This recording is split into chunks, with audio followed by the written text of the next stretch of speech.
Decoding the Chaos of Badly in Love Season 2, Why This Cast is Breaking All the Rules. When a reality dating show casts an ex-con with a history of domestic violence, alongside contestants grappling with severe, untreated trauma, we have to ask, at what point does reality television cross the line from entertainment into sheer negligence? In the first 4 episodes of Badly in Love Season 2, we are watching a social experiment collide with real-world trauma, manipulation, and volatile behavior. How do people who are fundamentally unequipped for healthy romance navigate an environment built entirely on manufactured romantic pressure? Stay until the end to see how this chaotic dynamic compares to one of the most explosive casting disasters in reality television history. And make sure you subscribe for more deep dives into dating psychology. Asun, the ultimate boss energy and emotional regulation. Asun immediately commands the room, earning widespread praise as a standout favorite who radiates big sis energy and a true girl's girl vibe. She is calm, focused, and remarkably level-headed in moments where everyone else is losing their grip. From a psychological standpoint, Asun's ability to stay grounded stems from emotional maturity and high self-efficacy. Running a host club has given her professional exposure to the absolute worst of male insecurity. She has spent years dealing with immature guys pretending to be men. Think of it like a seasoned master bomb technician defusing a live wire while everyone else is panicking. She has seen this exact flashpoint 100 times before, so she doesn't flinch. When you manage environments where emotional manipulation is currency, everyday dating games simply don't rattle you. The dating lesson here is clear. True confidence doesn't react to chaos. It manages the room. Asun shows us that when you know your own worth and understand human weakness, you stop getting sucked into other people's emotional turbulence. Hikaru, Taichan, and the trap of the cute card. Hikaru's approach to the house is a masterclass in calculated ambiguity, weaponizing the cute card to string multiple guys along while keeping them securely on a leash.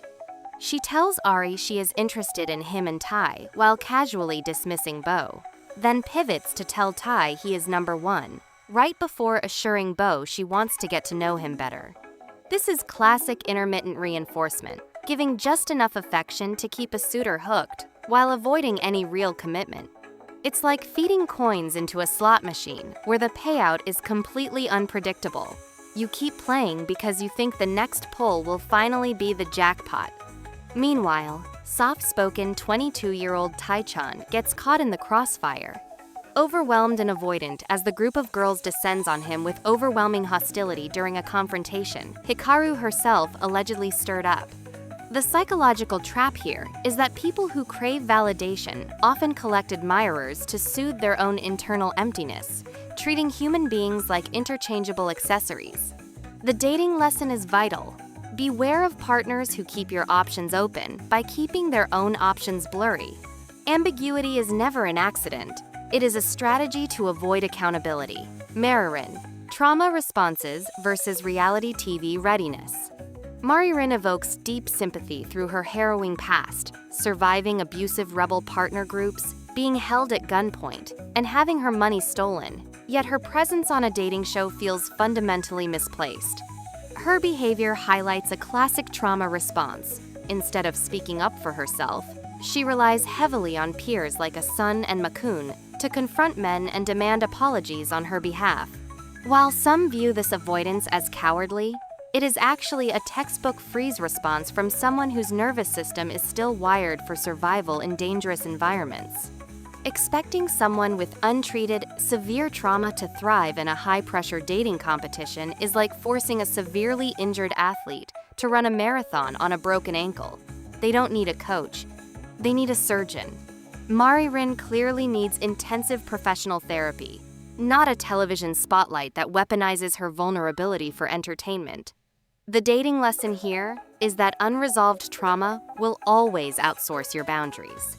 Until you learn to advocate for yourself, you will keep drafting other people to fight wars you are too afraid to step into. Bo, the dangerous cost of ignoring red flags in casting. Bo's presence in the house has generated shock, concern, and intense anger, particularly after he openly admitted to hitting his ex-girlfriend across the face, alongside a volatile history involving methamphetamine use and a recent prison stint. His behavior in the house remains unstable, marked by physical scuffles, including an alarming moment where he pushed or fell into Mari-Rin. This crosses a critical line from standard reality TV drama into genuine safety violations, raising serious questions about production responsibility. When a show casts someone with a documented background of domestic violence, it prioritizes shock value over human safety, creating a toxic environment where emotional and physical harm are actively facilitated. Beau's volatility is driven by impulse dysregulation and a complete lack of internal behavioral controls. The dating lesson is stark and uncompromising. Red flags are not challenges to be fixed or hidden depths to be uncovered. They are objective data points, telling you to exit immediately.